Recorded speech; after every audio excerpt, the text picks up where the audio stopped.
नमस्कार दोस्तों, happy study zone में आपका स्वागत है। और आज हम देखने वाले हैं बेस क्वेश्चन मैथ्स का शानदार तरीके से। और जैसे कि आपको पता है कि टोटल 60 मार्क्स पूछा जाना है जेएसएससी सीजीएल में, तो काफ़ी शानदार और ज़बरदस्त सेशन रहने वाला है। तो चलिए स्टार्ट करते हैं क्वेश्चन नंबर फर्स्ट के साथ। पहला क्वेश्चन आपके सामने है कि दिए गए गुणनखंड में आपको इकाई अंक बताना है, यानी कि यूनिट डिजिट बताना है। अब एक चीज़ आप जानते हैं कि अगर एक का पावर कुछ भी हो, इसका जो वैल्यू होगा हमेशा एक ही आएगा, वन ही आएगा। तो देखिए इसका भी वन आना है, इसका भी वन आना है, और वन को वन से मल्टीप्लाई करेंगे तो वन इस प्रश्न का उत्तर हो जाएगा, option number C. Next question है क्वेश्चन नंबर 2। इसका सही आंसर आपको बताना है कि सबसे बड़ी और सबसे छोटी भिन्न का अंतर क्या होगा। सबसे छोटी और सबसे बड़ी भिन्न का अंतर निकालने के लिए आप क्या कर सकते हैं। देखिए इसमें से 2-3 मेथड, लेकिन मैं आपको जो मेथड बता रहा हूँ वो आप देखिएगा। देखिए एक सिंपल मेथड तो आप ये याद रखिए कि नीचे का आप एलसीएम ले लीजिए और नीचे को सभी को आप बराबर कर लीजिए, ठीक है। तो नीचे सभी को आप क्या कर सकते हैं, 60 कर सकते हैं। यानी कि इसको आप करना चाहें तो 20 से मल्टीप्लाई करना होगा, यानी कि ये वाला कितना हो जाएगा, तो आप कहेंगे कि 40-60 हो जाएगा, ठीक है।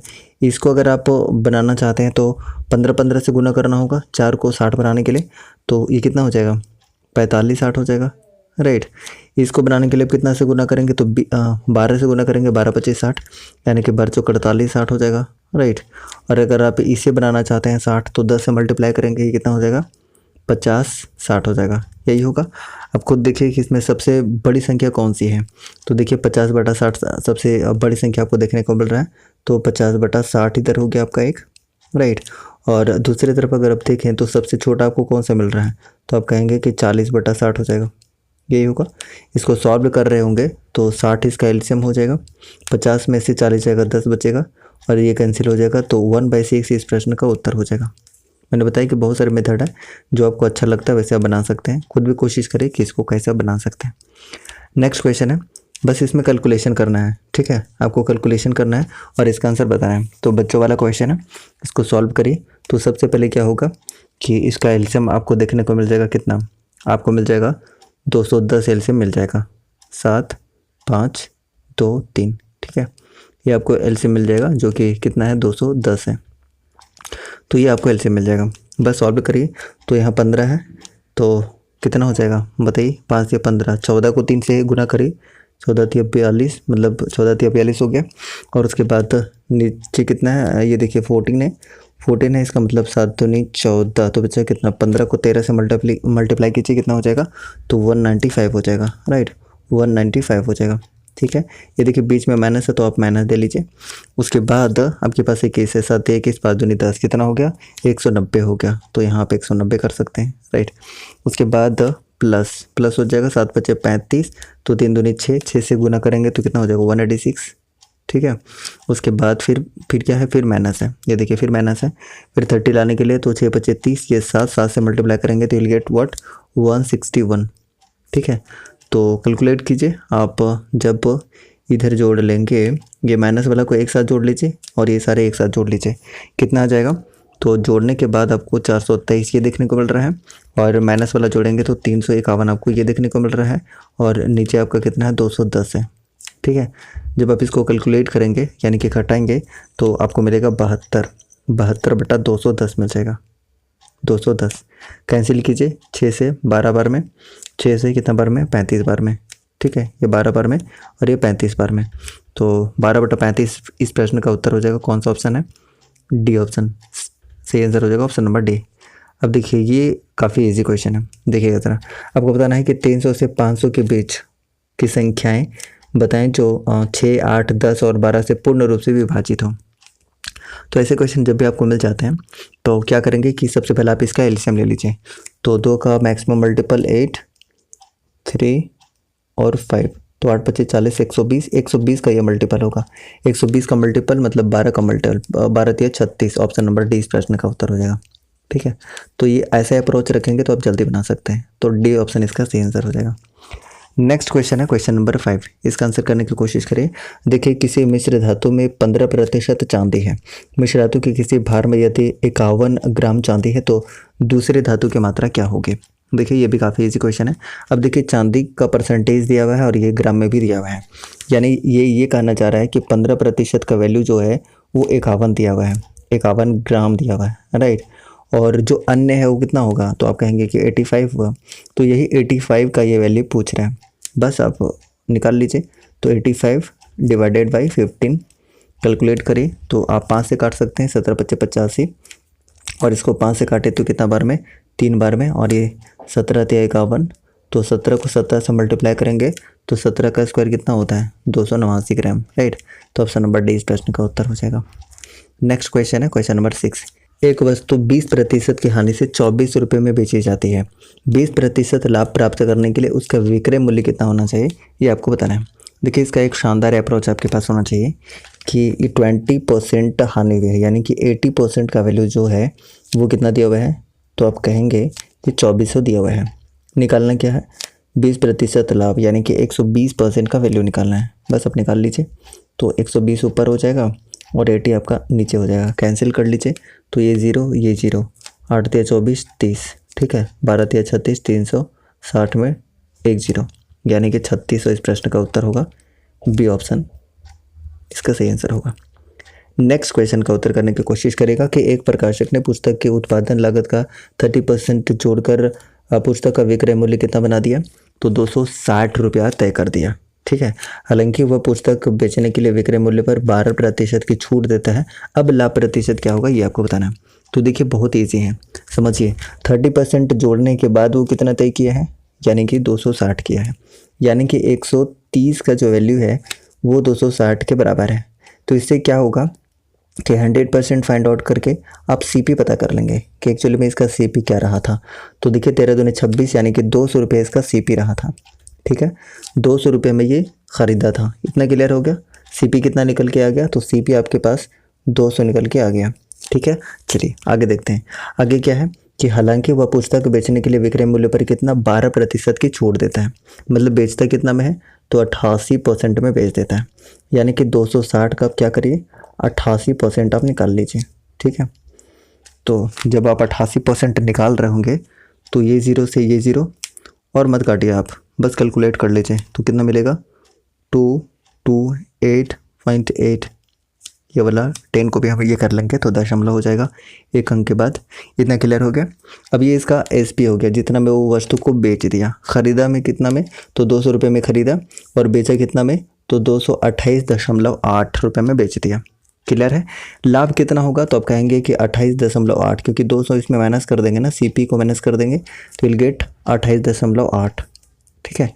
कितना मिलेगा 28.8 मिलेगा। लेकिन लाभ प्रतिशत यहाँ पर पूछा है तो सीपी पे कैलकुलेट करते हैं, और शुरुआत में हमने 200 सीपी निकाला था, बस कैलकुलेट कर लीजिए तो 14.4 इस प्रश्न का उत्तर हो जाएगा, डी ऑप्शन, ठीक है। नेक्स्ट है क्वेश्चन नंबर 8। एक बैग में 50 पैसे, 25 पैसे और 10 पैसे के सिक्के का अनुपात दिया है। यदि पूरे सिक्के का मूल्य 171 रुपये दिया हुआ है तो हर प्रकार के सिक्कों की संख्या क्या होगी ये बताना है। तो देखिए इसका अप्रोच शानदार अप्रोच रखिए, आप आसानी से इसको सॉल्व कर पाएंगे। तो देखिए ये पैसा सारा का सारा पैसा में है, तो ये रुपया को भी हम लास्ट में पैसे में कन्वर्ट कर लेंगे, काफ़ी ईजी हो जाएगा। तो देखिए बस रहने दीजिए, दोनों को मल्टीप्लाई करते जाइए तो 25 250 हो गया, 250। उसके बाद आप देखिएगा कि 25 चौके 100 हो गया, ये 100 हो जाएगा, राइट। उसके बाद 10 × 30 हो जाएगा, और इसी का वैल्यू जो है 171 में 00 लगा दीजिए ताकि ये पैसे में कन्वर्ट हो जाए, राइट। इसको ऐड कीजिए तो 201 300 380, ठीक है। 380 आपको देखने को मिल गया। यह 380 का वैल्यू कितना दिया हुआ है, तो आप कहेंगे कि 171 × 100। आप ऐसा तोड़ सकते हैं ताकि आप इजीली कैलकुलेट कर पाएँ। 1 0 से 1 0 कैंसिल कर दीजिए। आप 19 से काट लीजिए कितना बार में, 2 बार में। इसको 19 से काट लीजिए कितना बार में, तो 9 बार में। इसको काट लीजिए तो कितना बार में, 5 बार में। यानी कि जो आपका 1 का वैल्यू है वो 45 के बराबर है, ठीक है। बस रेशो निकाल लीजिए। आप सबसे पहले 5 को 45 से मल्टीप्लाई कीजिए, 5 × 45 225। एक ही ऑप्शन से स्टार्ट है, ऑप्शन बी इस प्रश्न का उत्तर हो जाएगा। आगे कैलकुलेट करने की आवश्यकता नहीं है, राइट। चलिए अगला क्वेश्चन देखिए। पी क्यू से 30% अधिक कार्यकुशल है। पी अकेले किसी काम को 20 दिन में कर सकता है, फिर क्यू जो है अकेले इस काम को कितना दिन में करेगा। तो देखिए इसको भी हम आसानी से सॉल्व कर सकते हैं। वैसे 2-3 अप्रोच है, लेकिन जो मैं अप्रोच सोचता हूँ वो मैं आपको बता रहा हूँ। तो देखिए इसमें क्या करना है आपको कि जो P है वो P कितने दिन में कर रहा है, तो P कर रहा है 20 दिन में, और P कितना है तो Q से 30% अधिक है। अगर Q 100% है तो ये 130% है, इतना ठीक है। तो 130% है इसका कार्यक्षमता, ये 20 दिन में कर सकता है, ठीक है, करा दिया। और इसका कार्यक्षमता अगर इसका 130 है मतलब इसका 100 है, Q का कितना है 100 है, ठीक है। कितने दिन में करेगा ये नहीं पता, बस कैलकुलेट कर लीजिए। तो ये 26 इस प्रश्न का उत्तर हो जाएगा, ठीक है। 26 इस प्रश्न का उत्तर हो जाएगा जितने भी सी आंसर कर रहे हैं। या फिर एक और अप्रोच में बताता हूँ, आप ऐसा कर सकते हैं कि P और Q को आप अलग अलग लिख लीजिए, राइट। और कार्यक्षमता क्या कह रहा है कि P Q से 30% अधिक है, मतलब ये 30% अधिक है तो ये 100% है, क्लियर। अब क्या कह रहा है कि P कितना दिन में कर सकता है, तो 20 दिन में कर सकता है। तो टोटल टाइम आप निकाल लीजिए। और Q का इफिशियंसी क्या है, तो Q का इफिशियंसी 100 है। अब कैलकुलेट कर लीजिए, उसके बाद भी कितना आएगा, उसके बाद भी आपके सामने 26 ही आंसर आएगा, ठीक है। 26 इस प्रश्न का उत्तर हो जाएगा। नेक्स्ट है क्वेश्चन नंबर 10, और 10 नंबर भी क्वेश्चन काफ़ी इजी है, बस थोड़ा सा अच्छा अप्रोच रखिएगा, आंसर बन जाएगा। 16 महिलाएं एक काम को 7 घंटे करके कितने दिन में, 48 दिन में पूरा करते हैं, ठीक है। और इसमें क्या हो जाएगा, 12 दिन करके 12 घंटे काम करके 32 दिन में कितनी महिलाएं, तो X महिलाएं। बस कैलकुलेट कर लीजिए क्या हो जाएगा, तो 16 दूनी 32, उसके बाद 12 चौके 48, और ये 2 से कट जाएगा, 7 दूनी 14। इस प्रश्न का उत्तर हो जाएगा option C number, option C, ठीक है। 14 इस प्रश्न का उत्तर हो जाएगा। नेक्स्ट क्वेश्चन नंबर 11, ये भी काफ़ी ईजी है, सॉल्व करने की कोशिश करिए। ये J है, ये K है, ये 15 दिन में कर रहा है और ये 20 दिन में कर रहा है। 15 दिन 20 दिन, एलसीएम निकालिए, 60 हो जाएगा। तो 15 चौके 60 और 20 दिए 60, तो दोनों मिलके कितना दिन में करेंगे, तो 4 दिन 7, यानी कि 60 को आप 7 से डिवाइड करिए, यानी कि नीचे तो हर हाल में 7 रहेगा। एक ही ऑप्शन में है जिसमें नीचे 7 है, ये देखिए नीचे 7 है, तो ऑप्शन नंबर डी इस प्रश्न का उत्तर हो जाएगा। आगे चेक करने की आवश्यकता नहीं है। नेक्स्ट क्वेश्चन है क्वेश्चन नंबर 12, इसका आंसर करिएगा। इसमें थोड़ा सा आपको कैलकुलेट करना पड़ेगा, ऐसा आंकड़ा दिया हुआ है। देखिए 8% की दर से एक वर्ष 6 महीने के लिए कितना 15,625 रुपये पर चक्रवृद्धि ब्याज क्या होगा जब चक्रवृद्धि ब्याज अर्धवार्षिक रूप से संयोजित हो। देखिए अर्धवार्षिक रूप से जब संयोजित होता है मतलब 6 महीना में, तो एक साल में ये 2 6 महीना और एक 6 महीना, यानी कि टाइम अब जो है वो आपको 3 लेना है, और जो रेट है वो आधा हो जाता है, यानी कि रेट आपको कितना लेना है 4% लेना। 4% का परसेंटेज का अगर हम फ्रैक्शन वैल्यू निकालते हैं तो 1/25 होता है, ठीक है। और आप जानते हैं कि जब ऐसा क्वेश्चन आपके पास आ जाए तो ये 25 से क्या हो रहा है 26 हो रहा है, यानी कि ये अगर ये प्रिंसिपल है तो ये अमाउंट है, ये मूलधन है तो ये मिश्रधन है। ये आपको पता है 3 साल के लिए, तो 3 बार आप लिख लीजिए, एक बार 25 26, ये फिर से 25, ये 26, बस आपस में आप मल्टीप्लाई कर लीजिए। जब आप मल्टीप्लाई करेंगे इधर तो आपको मिलेगा 15,625 मिल जाएगा, ठीक है। और इधर आप जब कैलकुलेट कर रहे होंगे तो आपको मिलेगा 17,576, ठीक है। तो ये प्रिंसिपल है आपका, और ये है ये अमाउंट है। पूछा क्या है, तो आपसे पूछा है ब्याज। ब्याज क्या होता है, ये दोनों का डिफरेंस, ये दोनों का डिफरेंस निकाल लीजिए, कितना हो जाएगा, तो 1951 आपका हो जाएगा क्या, दोनों का डिफरेंस। लेकिन एक चीज़ उससे पहले आपको ये करना पड़ेगा कि ये वाला और ये वाला इक्वेट कर लेना होगा, यानी कि कितना रेशियो निकल रहा है 1 निकल रहा है, और 1 से इसको मल्टीप्लाई करेंगे। ऑप्शन नंबर ए इस प्रश्न का उत्तर हो जाएगा, ठीक है। ऑप्शन नंबर ए इस प्रश्न का उत्तर होगा। जितने भी ए आंसर करने की कोशिश कर रहे हैं सही है। उसके बाद देखिएगा 13 नंबर क्वेश्चन। देखिए 8 के प्रथम 20 गुणजों का औसत क्या होगा ये बताना है। तो देखिए अगर ऐसा रहता 2 4 6 8, जब भी आपका एपी में मिलेगा समांतर श्रेणी में आपको मिल जाता है कोई भी अगर इस तरह का सीरीज, तो उसका औसत निकालने के लिए क्या कर सकते हैं, first term plus last term और डिवाइडेड बाय 2। तो क्या कितना कर सकते हैं, तो देखिए आप ऐसा कर सकते हैं कि 8 और 2 10 को आप क्या करिए 2 से डिवाइड कर दीजिए, यानी कि इसका एवरेज जो निकलेगा 5 निकलेगा। इसी कंसेप्ट को हम यहाँ पर यूज़ करते हैं। तो देखिए यहाँ पर इस कंसेप्ट को हम कैसे यूज़ कर सकते हैं, 8 के 120 गुणज, यानी कि 8 से स्टार्ट होगा और 160 से ख़त्म होगा, क्योंकि इसको 20 से मल्टीप्लाई करना होगा, राइट। तो फर्स्ट टर्म है, ये लास्ट टर्म है। 168 को आप क्या करिए 2 से डिवाइड करिए, 84 इस प्रश्न का उत्तर हो जाएगा, ठीक है। Option number C. Next question आपके सामने है क्वेश्चन नंबर 14 नंबर क्वेश्चन देखिएगा। ये भी थोड़ा सा इजी है लेकिन कैलकुलेट तो करना ही होगा। देखिए टोटल छात्र कितने हैं, तो 45 हैं। बॉयज़ और गर्ल्स का अनुपात कितना दिया हुआ है, तो 4:5 दिया हुआ है। लड़कों का औसत दिया हुआ है और लड़कियों का औसत दिया हुआ है, और पूरे कक्षा के अनुमानित औसत क्या होगी, ये 14 का आपको आंसर बताना है। तो देखिए बहुत ही आसानी से कर सकते हैं। तो टोटल दिया है यानी कि 5 और 9 का वैल्यू दिया हुआ है कितना, 45। एक का वैल्यू कितना हो जाएगा 5। तो इतना क्लियर हो गया कि जो बॉयज़ होंगे, बॉयज़ कितने होंगे, तो 5 के 20 हो जाएगा, और गर्ल्स कितने हो जाएंगे 25 हो जाएगा। इतना क्लियर है। अब देखिए अब क्या कर सकते हैं कि बॉयज़ का जो औसत है वो कितना दिया हुआ है, 75 दिया हुआ है। इसका मतलब ये हुआ कि टोटल जब निकालेंगे तो इसको क्या करेंगे, 20 से मल्टीप्लाई करेंगे, राइट। तो 75 × 20 करेंगे, प्लस देखिए गर्ल्स का भी दिया हुआ है 82 और गर्ल्स का कितना है 25, यानी कि 25 × कितना हो जाएगा 82 हो जाएगा। और टोटल नंबर कितना हो जाएंगे, तो देखिए ये 45 हो जाएगा, 20 और 25 45 हो जाएगा। कितना क्लियर है, बस इसी को कैलकुलेट करना है। तो आप अगर देखिएगा तो यहाँ से आपको 5 कॉमन आ रहा है। 5 जब कॉमन आएगा तो ये कितना बन जाएगा बताइए।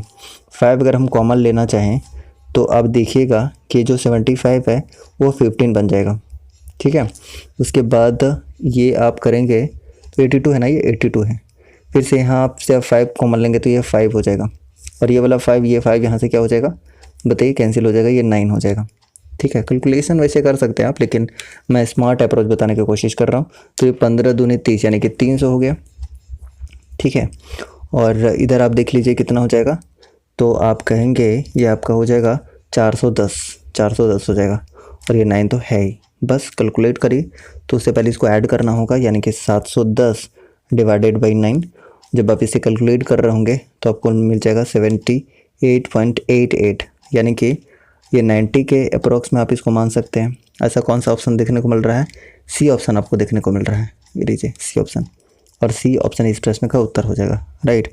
अब देखते हैं क्वेश्चन नंबर 15। इसको देखने की कोशिश करेगा, इसको भी थोड़ा सा ध्यान देना होगा। समझिए, 2 साइकिलें एक घर से 10 मिनट के अंतराल पर एक साथ प्रारंभ होती है तथा 6 किलोमीटर पर आर की गति से चलती है। विपरीत दिशा में आने वाली एक महिला के घर की ओर से किलोमीटर पर आर कितनी अधिक होनी चाहिए ताकि वह दोनों साइकिलों पर 8 मिनट के अंतराल पर पार करें। अब देखिए इसको हम कैसे सॉल्व करेंगे। दोनों के बीच का पहला डिस्टेंस निकाल लीजिए। डिस्टेंस कैसे निकालेंगे, तो देखिए यहाँ पर आपके पास स्पीड दिया हुआ है और टाइम दिया हुआ है, यानी आप कह सकते हैं कि 6 किलोमीटर और ये मिनट में है, तो इसको आप ऐसा करिए कि आप घंटा में ये कर लीजिए, कन्वर्ट कर लीजिए। तो 1 किलोमीटर आपका यहाँ से क्या हो गया, क्या हो गया बताइए, 1 किलोमीटर डिस्टेंस हो गया। क्लियर। महिला का स्पीड हम मान लेते हैं, फीमेल का जो स्पीड है वो हम x मान लेते हैं, ठीक है। तो दोनों का स्पीड कितना हो जाएगा, और स्पीड कितना हो जाएगा, तो आप कहेंगे कि दोनों का स्पीड हो जाएगा x + 6। अगर हम वुमेन का x मान रहे हैं और ऑलरेडी कितना है 6 किलोमीटर पर के अंतराल से चल रहा है, ठीक है। तो कितना टोटल डिस्टेंस आपके पास कितना हो जाएगा, टोटल स्पीड कितना हो जाएगा सॉरी, तो x + 6 हो जाएगा, ठीक है। टाइम निकालिए आप, टाइम कैसे निकाल सकते हैं, तो कितना टाइम इंटरवल, तो आप कहेंगे 8 मिनट। 8 मिनट को आप ऐसा करिए आवर में बदल लीजिए। तो आवर में जब आप बदलेंगे तो आप पाएंगे कि ये आपका आवर में बदल गया, ठीक है। तो आपके पास क्या क्या है, आप देख लीजिए कि आपके पास स्पीड है, और क्या है आपके पास डिस्टेंस है 1 किलोमीटर, उसके बाद स्पीड है आपके पास कितना x + 6, और आपके पास टाइम क्या है, आपके पास टाइम है क्या बोलिए 8/60 आवर। तो स्पीड कितना है, तो आप कहेंगे कि x + 6 है। स्पीड इक्वल टू क्या होता है, तो आप कहेंगे कि डिस्टेंस बाय टाइम होता है, यही कहेंगे, बिल्कुल कहेंगे। बस कैलकुलेट करिए, तो x + 6 इक्वल टू कितना हो जाएगा 60/8। 60/8 मतलब ये हुआ कि ये 15 और ये 2 यानी कि 7.5 हो जाएगा। और 7.5 में जब आप 6 को माइनस करेंगे तो x का वैल्यू कितना मिल गया 1.5, यानी कि 1.5 इसका आंसर हो जाएगा। तो कौन सा ऑप्शन में है बताइए, ये लीजिए ऑप्शन नंबर सी इस प्रश्न का उत्तर होगा। जितने भी सी आंसर कर रहे हैं, ये 14 नंबर 15 था ना, ये 16 हो जाएगा, ये लीजिए 16 का आंसर कर दीजिएगा। Very very easy question. बताइएगा कि एक साइकिल का पहिए कितना है, तो 44 किलोमीटर में कितना 5000 चक्कर पूरे होता है। पहिए की त्रिज्या क्या होगी, लेकिन सेंटीमीटर में है, ऑप्शन सारे सेंटीमीटर में है। ये एक क्लू दे दिया है। तो देखिए हम करेंगे क्या कि पहिया कितना किलोमीटर, 44 किलोमीटर, ऐसा करते हैं कि पहले हम एक चक्कर का वैल्यू फाइंड आउट कर लेते हैं, उसके बाद परिधि से क्या करेंगे, परिधि से उसको इक्वेट कर देंगे, उससे त्रिज्या फाइंड आउट हो जाएगा, राइट। तो देखिए ऐसा करते हैं कि सबसे पहले हम पता कर लेते हैं कि एक्चुअली में ये टोटल डिस्टेंस है कितना। तो 44 किलोमीटर है, 44 किलोमीटर। तो इसको मीटर में बदलते हैं, तो 1000 से मल्टीप्लाई कीजिएगा तो मीटर में बदल जाएगा। और 1 मीटर इक्वल टू कितना, 100 सेंटीमीटर। तो फिर से इसको आप 100 से मल्टीप्लाई कर लीजिए ताकि सेंटीमीटर में बदल जाए। डिवाइड करिए 5000 से, तो आपको एक चक्कर का वैल्यू पता चल जाएगा। तो 3 जीरो से आप 3 जीरो को कैंसिल कर दीजिए, अब 5 से इसको कैंसिल कर दीजिए, ये लीजिए मैंने कर दिया 5 से। तो 5 दूनी 10, 5 दूनी 10, ठीक है। अब क्या कर सकते हैं, आप देखिए कि 88 और 1 जीरो यानी कि 880 आपका क्या निकल गया, एक चक्कर का पूरा डिस्टेंस निकल गया, ठीक है।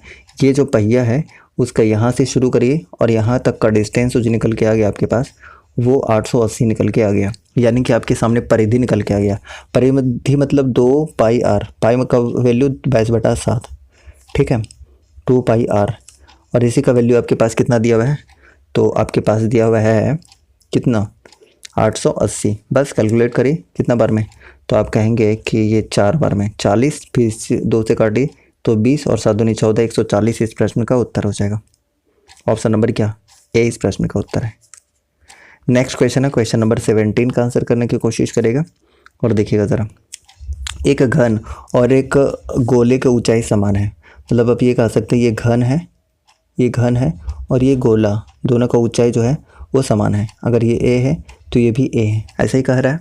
उनके आयतनों का अनुपात ज्ञात कीजिए। तो एक चीज़ ध्यान देने वाली बात है कि ये जो घन आपको दिखाई दे रहा है ये तो ठीक है, इसका सारा भुजा ए है, लेकिन जब हम गोले का आयतन निकाल रहे होंगे तो इसमें हमें त्रिज्या की आवश्यकता पड़ेगी और त्रिज्या इसका आधा होगा, यानी कि त्रिज्या जो होगा वो a/2 हो जाएगा। इतना समझ रहे हैं, बिल्कुल समझ रहे होंगे। तो बस कैलकुलेट कर लीजिए, तो क्या हो जाएगा, AQ इक्वल टू क्या हो जाएगा, 4/3 पाई को पाई ही रहने दीजिए, पाई RQ, आर का वैल्यू क्या हो जाएगा, a/2 हो जाएगा, a/2 का पावर 3 करिएगा तो कितना हो जाएगा, तो आप कहेंगे कि AQ/8 हो जाएगा, होगा, बिल्कुल हो जाएगा।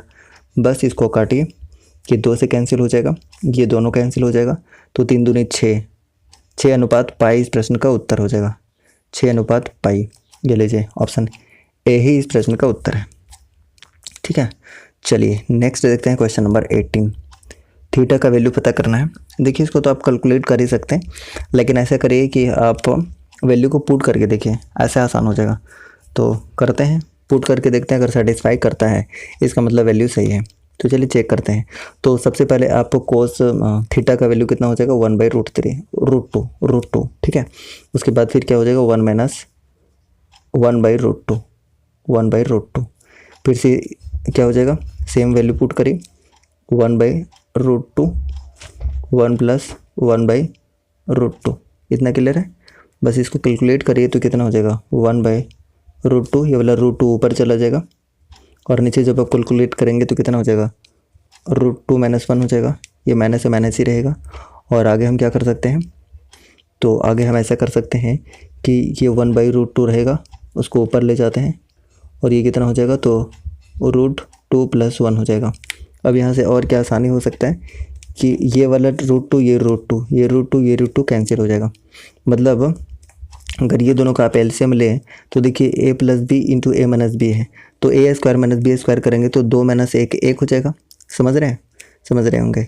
अब देखिए ये यहाँ पर है तो ये वाला इधर आ जाएगा, यानी कि √2 + 1 हो जाएगा, ठीक है।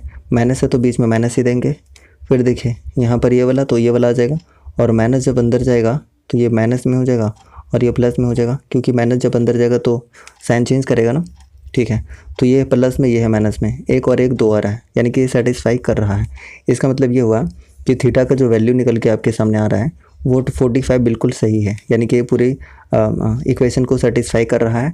तो ऑप्शन नंबर आप ए आंसर कर सकते हैं, यानी कि 45 इस प्रश्न का उत्तर हो जाएगा, ठीक है। चलिए उसके बाद आपको हम दिखाते हैं नेक्स्ट क्वेश्चन नंबर 19, ठीक है। 19 नंबर क्वेश्चन देखिएगा ज़रा, इसको हम सॉल्व करने की कोशिश करते हैं। ये देखिए इसमें क्या है कि एक चतुर्भुज दिया हुआ है, ये लीजिए पहले हम चतुर्भुज बना लेते हैं। ये लीजिए हमने चतुर्भुज बना लिया है, और विकर्ण, ये लीजिए पहले विकर्ण बना लेते हैं, विकर्ण, ठीक है।